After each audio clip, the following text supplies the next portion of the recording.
Women are always coming to me asking for the guy who's highly evolved, communicative, all of that. Who leads this part of your relationship? Me. Of course you do. We have to find a way to get singles to understand, again, no shame. They're not bad. That's okay. Getting them to have a reality check, look in the mirror, aha moment, without shame, with love, to see who they are, who they've become, how they've shown up in their relationships in the past, where are the patterns, all of the patterns within their own behavior, as well as the patterns of the people that they've been attracted to and in love with. People started to call me a matchmaker. I'm like, no, I'm not a matchmaker. I just like to help people find love within themselves. And hey, if I help them with each other, amen, hallelujah. A method, a genuine method to the madness of why people remain so disconnected from love. I'd had a second baby with him, and in my heart, I just knew he wasn't the one. Getting ready to leave, and all of a sudden I see this man, my husband, floating across the room.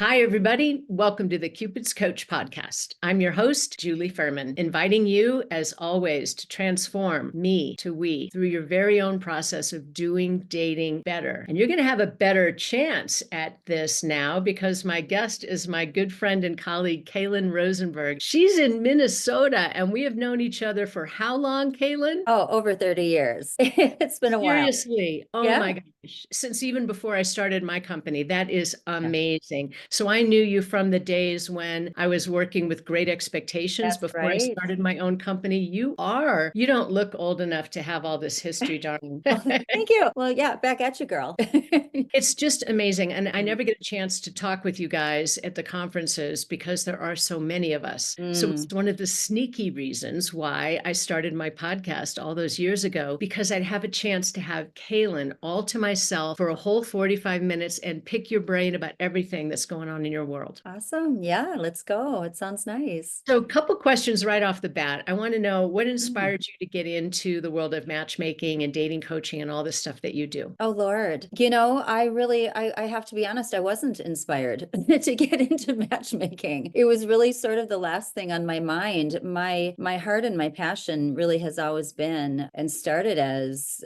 helping people, really matching people with themselves, introducing people to their true self, teaching them how to really love themselves, and not only how to do that, but what that really means, what it looks like, and how it shows up in their life. And so when I was doing that, it was really sort of spiritual life coaching and intuitive coaching way before its time. I started my business in my early 20s. And my clients that were coming to me were all coming through word of mouth. And, some were married, some were single. So there was no focus on connecting singles.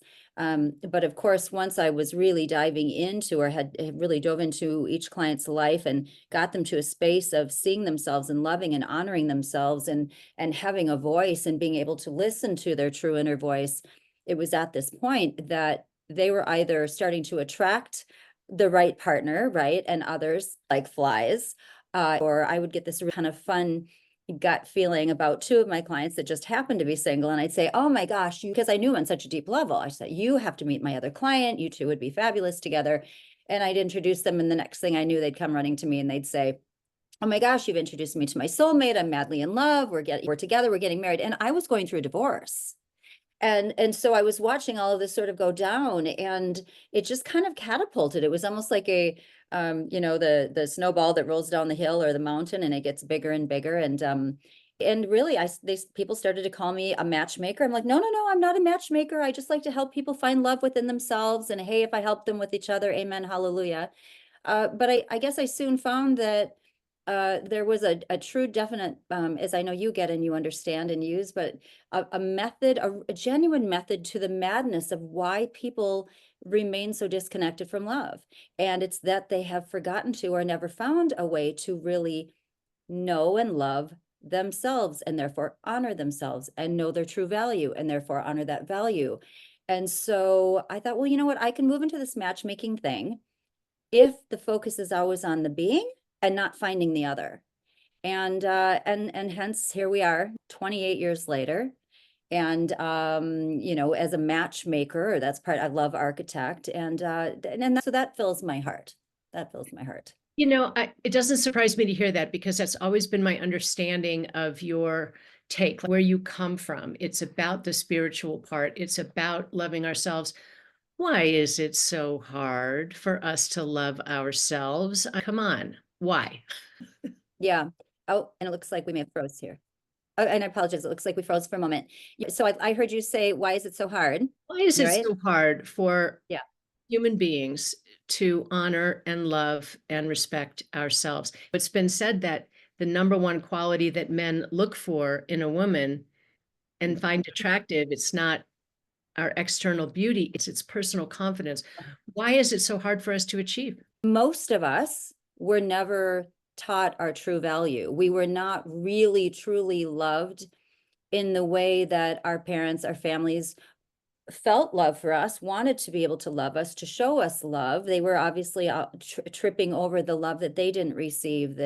There's there's been so much brokenness, right, in the energy of love generationally going back thousands of years that just continues on, and we've just unfortunately picked up and learned really dysfunctional ways of recognizing, accepting, or seeing love, not only toward one another but then therefore with ourselves. And so we end up becoming this, we've heard the term, the shadow or the representative or the, all these different terms for it, but it's just really, it's real, it's authentic and real, that most of us have never really learned or experienced love in a genuine way.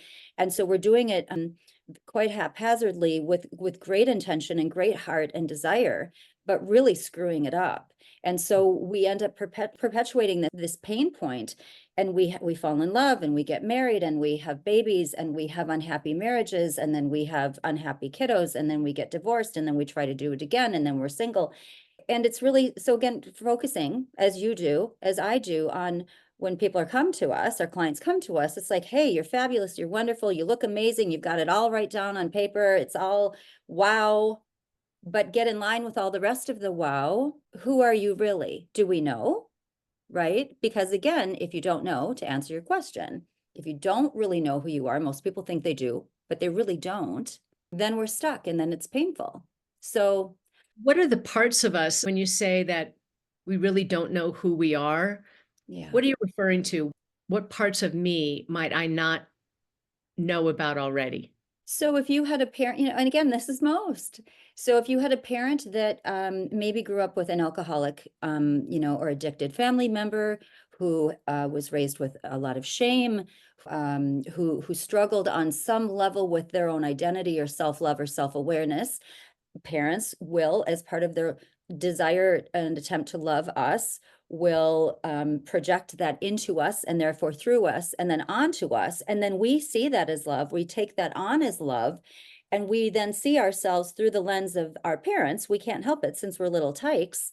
And so we're falsely loving ourselves, and we're falsely wanting, though, to please that parent that wants to love us in a way that they weren't loved, but they were trying to be loved. And so then the next thing you know, you are becoming that being that was projected onto you, instead of having that really cool, deep, raw, authentic ability to just fall, trip, make mistakes, have it be okay, not be super smart all the time, not have to be incredibly cerebral, not have to be really deep, not have to be really spiritual.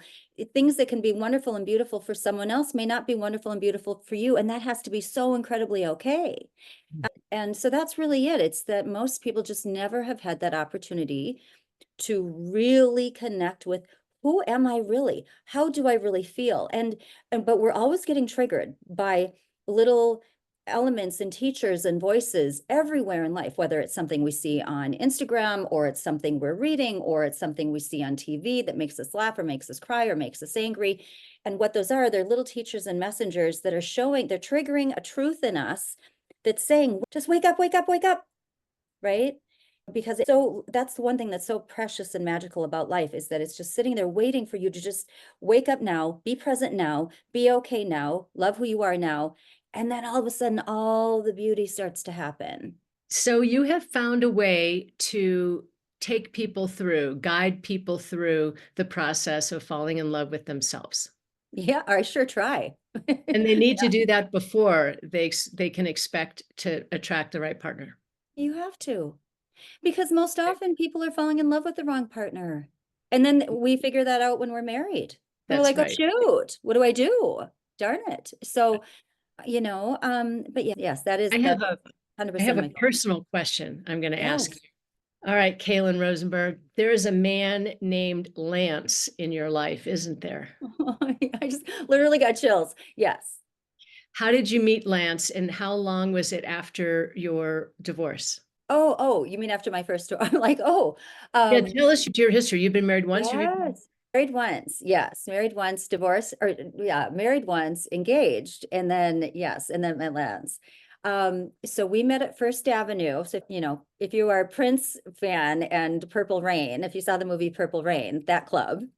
So we Oh, met it, yeah, and in 1998. And we knew the minute we met. We've been together since. We knew the minute we met we were going to be together. We just knew. Yes, yes.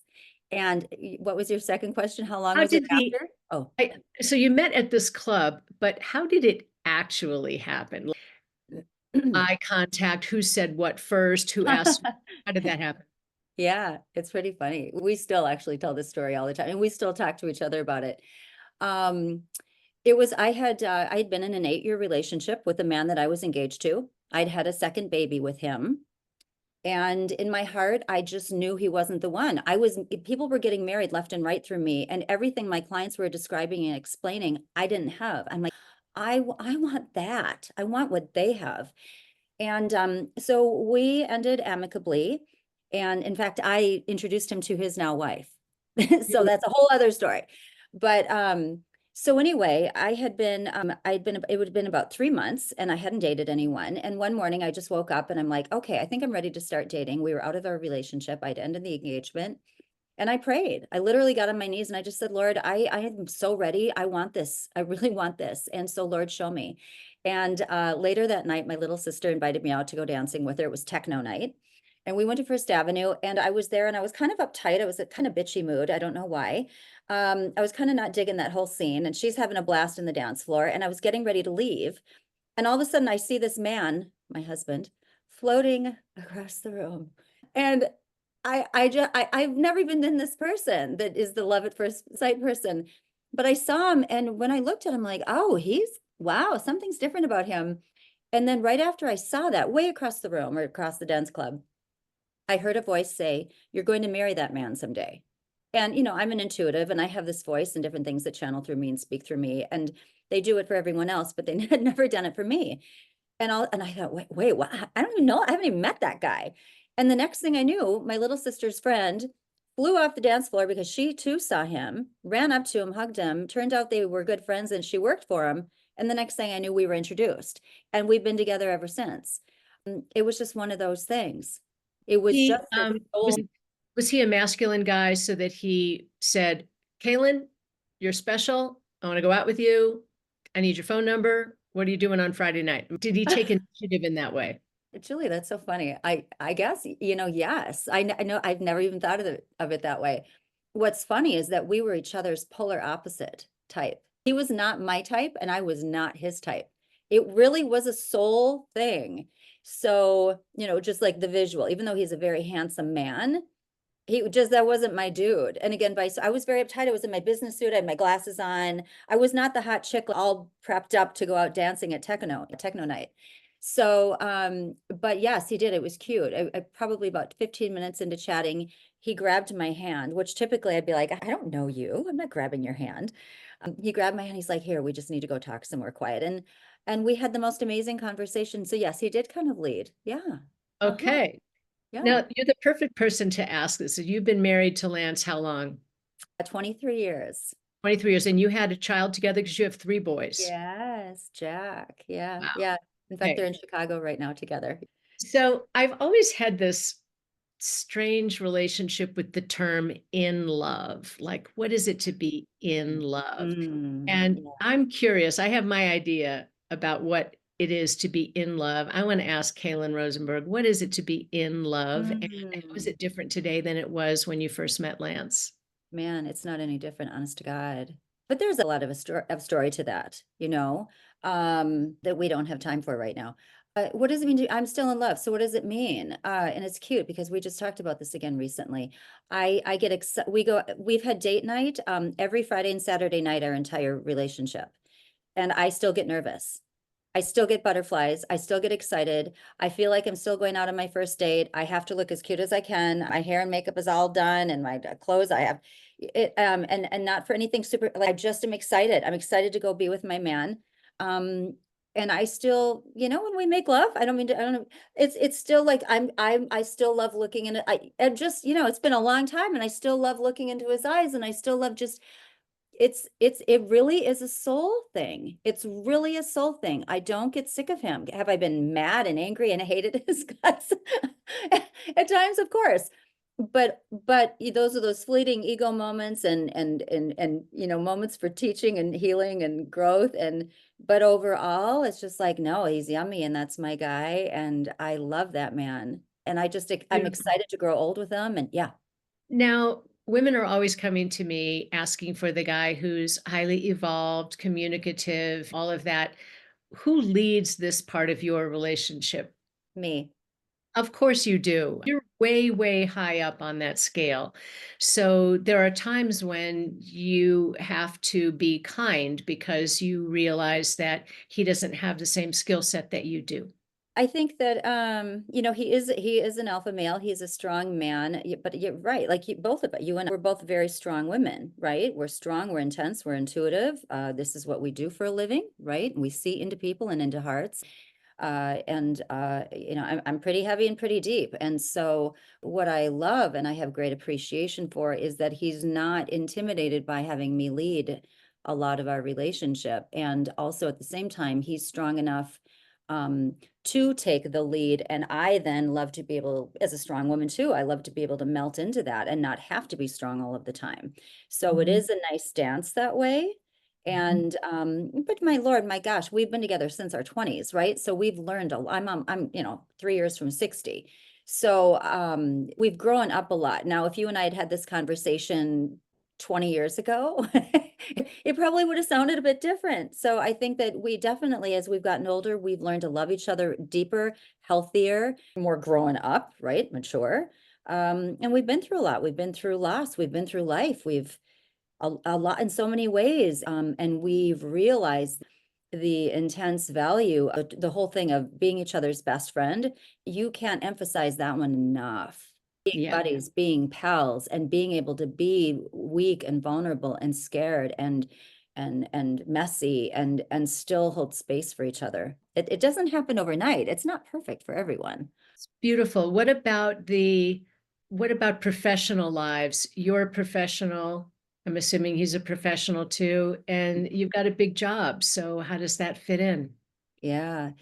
My mother-in-law had her own business, and it was a successful business and under her name. And so he grew up with that and seeing his father really support that. And I do know that, it isn't easy to send your wife off with really wealthy single men and as having dinner and being in their home, and so I'm grateful that he knows my heart, he knows my values, and that he was strong enough and confident enough to kind of say, hey, go do your thing, help people find love. But it really has worked well. He's been incredibly supportive, and yeah, it's been neat. Beautiful. Very different lives, but It sounds like you're not in competition with each other and you both have had success professionally and you really do support each other. It's yeah. beautiful. I noticed when I was studying up on you that sometimes when you're working with a challenging client, you'll use something that you call, right? Mhm. Tough love. When we're dealing with our matchmaking clients, our coaching clients, we're not really serving them by just tiptoeing around the difficult issues. What No. does tough love look like in your world, Kailen? I hate to say, oh gosh, our clients are coming to us for a reason, and it's far deeper and more vast than I think most of them have any idea, right? And they need someone like us to care enough, genuinely, honestly, almost like adopting them into our lives and like a family member. We have to almost really fall in love with our clients and deeply care for them, because we need to be that. We need to be able to see into them, see the truth into them, care about them, and love them enough to um, be okay with offending them, potentially making them really uncomfortable, because at the end of the day, we really care about them and we really care about their success And the success means really having what they want and what they came to us for in the beginning, but yet it may end up looking quite different than what they thought it would be, but better than they hoped it would be, right? So I know you work with pretty high profile people as well, but I mean, I work with celebrities. I'm working with multi-billionaires. I was just in DC working with a big top politician last weekend. And these are big egos surrounded by people that all say yes and want to be in their circles. And even though they really don't love that, they're comfortable with it. And so then I come along and I'm like, oh yeah, your crap does smell. And yeah, your crap is not so together. And no, that's not becoming. And no, stop. That's really no, time to grow up. And so I'm people either kind of love me or hate me, I have to be honest. But I care about them enough to want to push them through, right? So tough love is just being ridiculously straight with them because I'm not here to waste their time.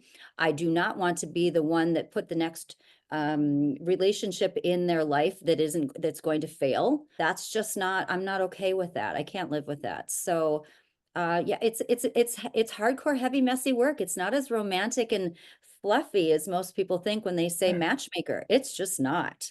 Well, I've But never really focused on the celebrity matchmaker element, but you're comfortable there.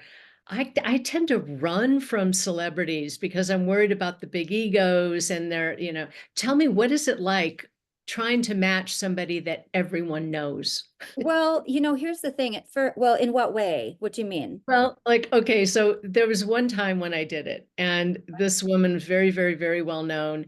And she was telling me that this was one of the problems in her dating life. And I didn't think that that was really the problem, but it was funny because I tried a bunch of different ways to introduce her. And if I let the guy know who she was, Right. typically the guy would be like, no, I'm out. Can't do that. No.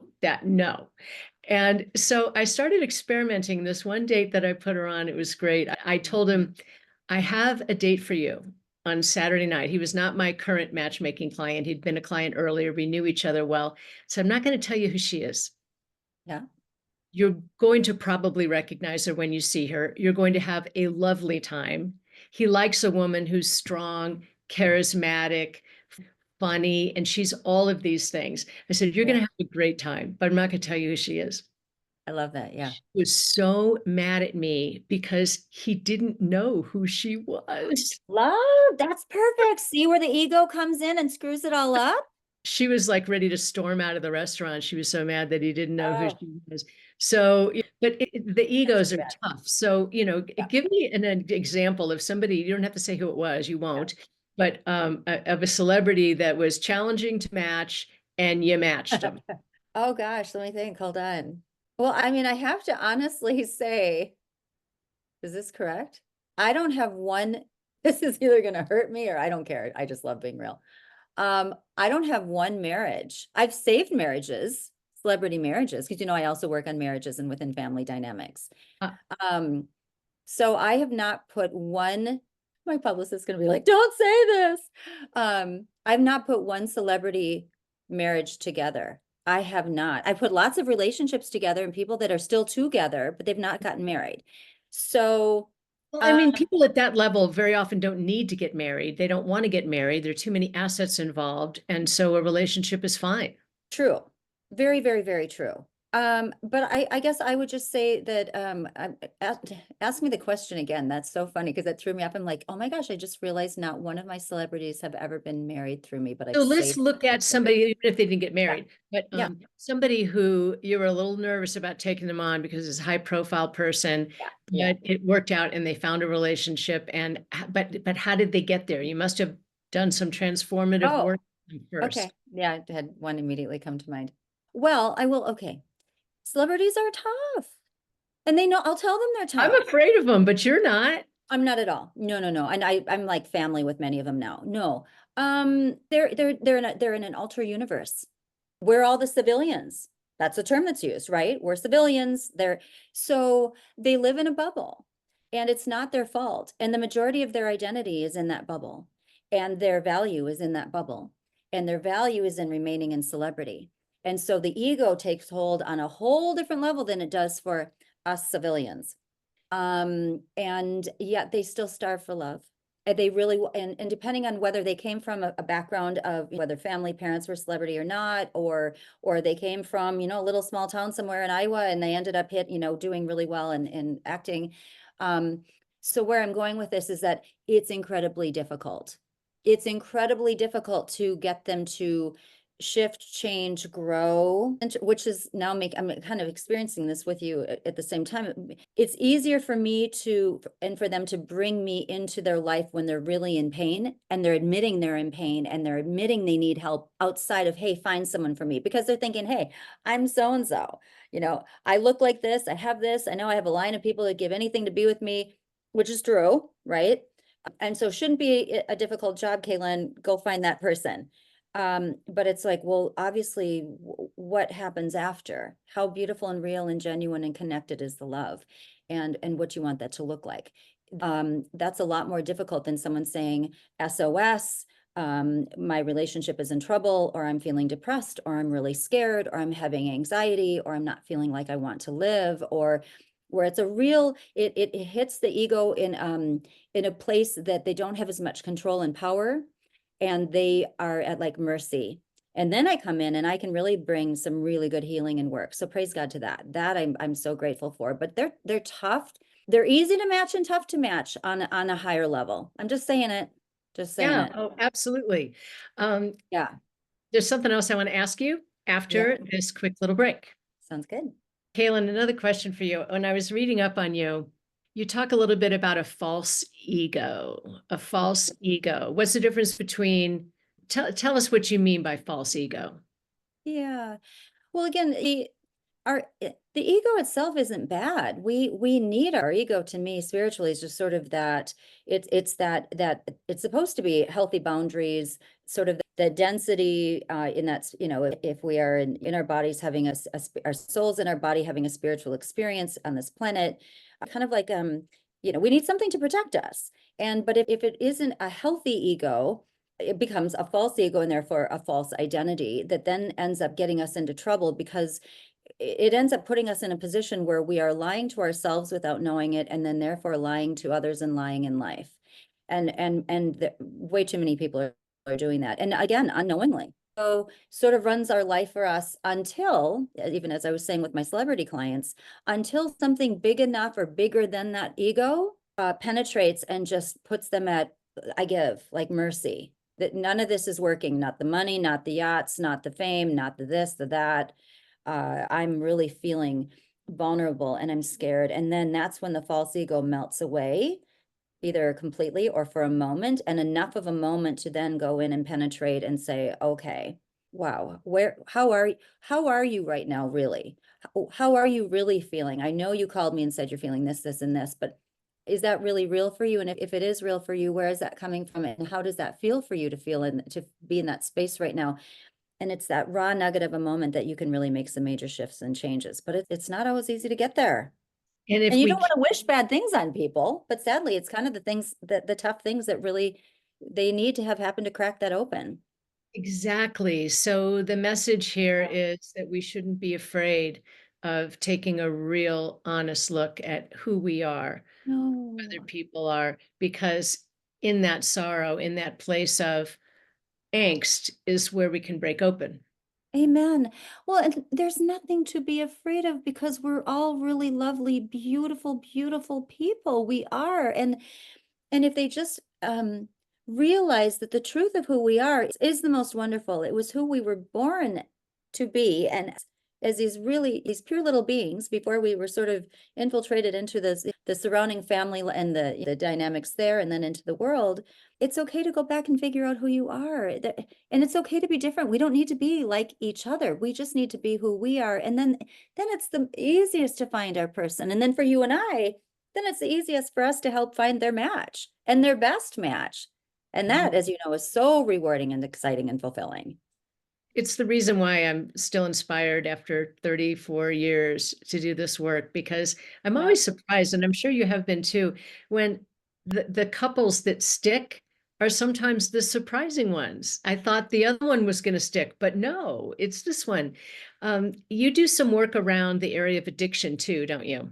It's something that comes up. I'm thinking about it this week because there's an introduction that I'm hesitating in making because one person has a habit of a drink or two every day, and the other person really has chosen not to, and doesn't really feel very comfortable with somebody who has a dependency. So my question in my mind is it a dependency? Is it a pattern? Is it a habit? Is it addiction? What do you have to say about that? If one person is in the practice of having a drink or two, or maybe they smoke pot and the other person doesn't, what's your experience about relationships? Do they work or not? I think it's really difficult. I think that depending, if their souls are really meant to connect and they were meant to meet so that they could each help each other become sober in a higher way, in a spiritual way, in a different way, to find out why was there that dependency on the addict side, as well as the other side who could be an addict and that they're not there yet, right? Just, oh, it's just one or two, or it's not a big deal. So again, for self-exploration and the opportunity to be the mirror to one another, it can be beautiful, but it's a fine line. Yeah, you have to trust yourself. You've been doing this for so long. And so something is, as deep on your heart that these two need to meet, trust that, and then let it go and let them as adults I'm figure it out. I'm inclined not to make the introduction. I'm Okay, I mean, inclined not to, because I yep, think that and I trust that. the chemistry, that they're going to be like all over each other. And when it comes right down to it, lifestyles are not in sync. What about you Oh, and Lance? that's not. Do you guys have a glass of wine? Are you totally sober? How does your relationship work? No, well, okay, so Lance comes from a family of alcoholics. Mm. And really, actually, I do too, differently. I have well, let's see. Yeah, I didn't grow up, my grandfather apparently was. I didn't see it. So he stopped drinking by the time I was old enough to recognize. And so really, in a sense, I grew up in a sober home, but had alcoholism in the background. Lance, different deal. So to be honest, it was an issue for a while. It was a concern for me for a while. And we just got to the point of where we just sort of realized, like, hey, this actually isn't working for us. It's not helping, it's not supporting, it's not adding. And we just kind of slowly pulled it back. So he and I will have, yeah, on Friday nights we do. We have a martini together. But then that's it. So, and we'll have like champagne or a glass of wine if we go to a wonderful dinner or we have a wedding or something like that. But we know we need to be aware of it and cautious of it, and it doesn't metabolize in the body the same anymore. It's just not that exciting, I don't think. I don't know. I love that you both made this decision together. It wasn't like one was pushing the other. You both realized, you know what, this isn't serving us. And somehow you were able to trim it back so that every now and then or on Friday nights, it's fine. But it hasn't become habitual. It hasn't become an addiction for either one of you. And that is a beautiful thing. Yeah, no, I'm grateful. Yes. There's something else that you teach. What is dialectical behavioral therapy? Yeah. Well, really, it's a talk therapy, right? So but really with compassion, with empathy, and with emotion. The focus is there. It's in so the dialect of because there's cognitive, right? So there's cognitive therapy which again is a form of talk therapy, but this is really honing in more. It's actually quite wonderful for people that have had a lot of severe trauma, and more people have had trauma than not, and that more than they're even aware of. And it shows up in our relationships. That's just where it shows up.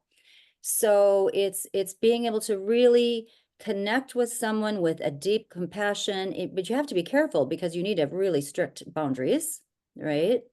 So you're not enabling, you're not confusing the person with regard to the emotion, but it's really diving into that space with deep compassion, awareness, empathy, and getting people, really working with people to get them comfortable in their body. It's a different type, it includes a different type of grounding.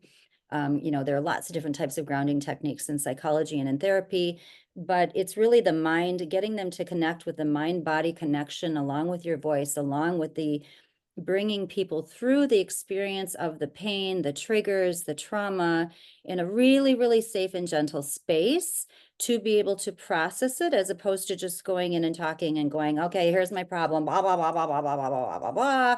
And they hear themselves over and over, and it just repeats and continues, and then they're done and they leave. It just doesn't serve very well. So that's, yeah, I think that would be my best sort of description I of what like it it. is. One of the frustrations in the work that I do, and you might feel it too, is that the people who really need coaching and this kind of guidance are usually the people who are not open to it, and we I can't know. force openness, right? No, no. I think that's the toughest part about being a matchmaker. And that's why I also really, really started to dive into the coaching and the healing and working on the marriages, is that we have to find a way to get singles to understand, again, no shame. They're not bad. That's okay. But getting them to have a reality check, look in the mirror, aha moment, without shame, with love, to see who they are, who they've become, how they've shown up in their relationships in the past, where are the patterns, all of the patterns within their own behavior, as well as the patterns of the people that they've been attracted to and in love with, and really getting to that space before deciding whether or not they're ready to be matched and to find love. Because most often people think, well, I'm single, I'm available, I'm lonely, I have all these great things and attributes in my life, I'm ready, give them to me now. And you and I can do that. We can do that very well, but that doesn't mean that it's going to end up really happy and healthy in the end. And So how long will you work with somebody on the inside stuff before you provide the first introduction? as long as they will let me. I mean, yeah, depending on how much is needed. And oftentimes too, a lot shows up later. A lot shows up when they're dating, or they have their first aha, or their first fight, right? Their first disconnect. So, I work with my clients all the way through, way beyond the match. It's very unusual Have the way to. that you operate. It's very special. Oh, you have to. I mean, okay. Well, thank you. Thank you. Yeah. What would you say? The last thing I want to ask you is, in what ways would you say people are unknowingly sabotaging their chance at love? Oh gosh. Here's a fabulous example. A woman, I just started a singles ministry. I'm very excited about it. And I was speaking at an event, and a woman came up to me after, and she just lost her husband, love of her life. And he was 6'7", a big guy, real macho. And she said, I have this guy, he's a sweetheart, he's lovely, I love everything about him, but he's 5'6". So 6'7" to 5'6". And she's like, Kailen, and she's 5'7", and she likes to wear heels. She's like, this guy's amazing, but I just can't go there. And I'm like, you just said he's amazing. You like everything about him.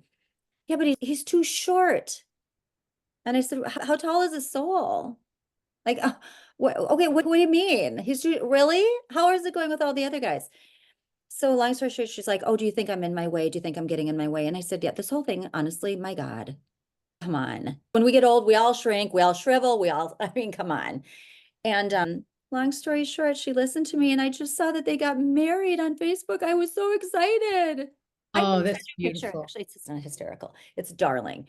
But honestly, and yet, and I praise God that she asked me that question. And, because she was ready, because she was saying her friends were all like, oh no, he's all too short for you. Here's the other, stop listening to your friends. Thank you. Stop. I say this in my boot camp with all my clients that stop talking about your love life and who you're dating with your friends, because our friends want to protect us. So they're going to, oh, no, no, no, he's not right. And also secretly, they don't really want us to get married or find a guy, because then we're going to be gone, right? That's true oftentimes. Or I have to say, in all honesty, how happy are their marriages? How happy are their relationships? How fulfilled are they? And how well do they really know you? Look at the joy and the happiness in their lives. And we want to love on our sisters, and we're all in different places at different times. But I will say, yeah, so I stop paying attention to the height thing. Just let your soul go. Let your soul see if you can feel in love and fall in love. And then also the thing of listening to your friends, be very, very, very careful about that. You need to be your own true, true, true, true friend, and listen to that voice, and let that true voice, not a voice of fear, but guide you. And how else do they get in their way? I think that that again, that darn ego, I will say, it's so confusing to me. Again, I represent very, very, very wealthy people, and I have a client that I'm representing right now, and I adore her. She's a multi-billionaire. And I get why she feels like and she knows, first of all, most men will never come anywhere near to the wealth that she has. but she really believes he needs to have a certain level of massive wealth. And he doesn't. If the guy made a couple $100,000 a month, or not a month, a year, a couple $100,000 a year, and he's an amazing just man and soul and lover and buddy and everything. And who cares? She's got enough for everybody. You just want your person. So that's the one thing. And she knows, and I'm trying, and I'm being as respectful as I can. And I'm trying to find that super ultra wealthy guy. And here, if it's Ultra God's wealthy plan, he guy, exists. the ultra wealthy guy does not want to be with an ultra wealthy woman for the most part. He wants to be with somebody who's going to Look admire at me. and look up to him, right? And if she's got all this, she's going to be less likely to do that. There you go. Yeah. Doesn't So mean it can't happen. And we'll try, won't we? We will try. there's But this great example that worked out. getting in the There's way. this lady who was in this category, and Okay. she had been married twice, widowed twice. The second guy was more wealthy than the first one. Okay. And so she said the same thing. I need to be a man who's in my league lot. Well, Yeah. I introduced her all these people, and plenty of them were wealthy and all of that. And none of them went for her, right? She would go for him. He wouldn't go for her. Something about energetic. It wasn't the right fit. So it was getting toward the end of her program. There's this one guy who really wanted her to meet, but he wasn't in any way in her league. But she's got this huge monster home in on Wilshire Boulevard, one of those big, huge condominium buildings, 2 floors, busted through the roof, put a grand piano downstairs, and she always wanted somebody to play that grand piano, right? Because it just sits there. So anyway, this guy's the entertainer on the cruise ship, okay? That's what he's done for 40 years. And he's a little younger than she is, and he's fun. He's got this great Yeah. English accent. And I Yeah. said, I want the two of you to meet. I think it's going to be great. Well, short version of the story, they are together to this day. Good And job. how they worked it out was they came up, they were trying to figure out the finances. I get them on the phone together. And we decided that they should assign a percentage of their income. And for some reason, they picked the number 7.5%. I don't know why. And 7.5% of whatever comes into either one of their accounts goes into a special account that the two of them have together. And they both have a credit card on that account. They never don't have enough money for anything that they want, but it took the pressure off. So when they go out to eat, he uses the credit card. When he wants to take her on a worldwide cruise, he uses the credit card. It all works out. Interesting. Well, that's great advice. Thank you. Okay, I'll propose that. I will say quickly, I have a client, a former client. She's now a dear friend of mine. She was another one. She was married to someone very, very, very famous, wealthy.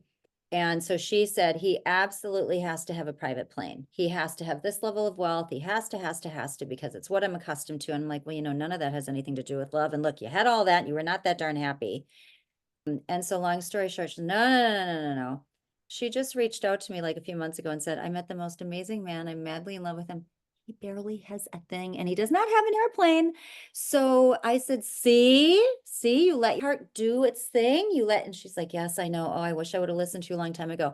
So again, stop that darn ego, the ego that's attached to control and fear and pain and rejection, and just breathe.